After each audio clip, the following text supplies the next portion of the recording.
So, dito sa guess the figure, guess the correct figure based on the given clue. Ito yung mga clue. Meron tayo dito first clue and second clue. And then, to reveal the correct answer, you click mo lang tong square na color blue. Ayan, para lumabas yung figure. And then, click mo lang ulit para lumabas yung word na sphere. So, ganun din dito. Same lang sila. Tapos, dito naman sa guide questions, ito na yung mga questions based dun sa binasa nilang word problem.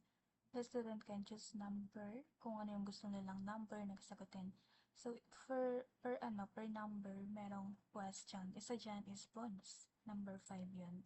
Yan. So, kapag bonus yung lumitaw, it means walang kailangang sagutin si student. If may question naman, ayan, what did they do at the seashore, kailangan nilang sagutin yan. Then, after nyan, pagtapos na lahat, proceed ka lang sa next slide. Tapos dito naman sa quiz, itong mga number 1, 2, 3, and 4, and number 5, clickable yan. For example, click mo yung number 1 para lumabas yung square or para lumabas yung correct answer.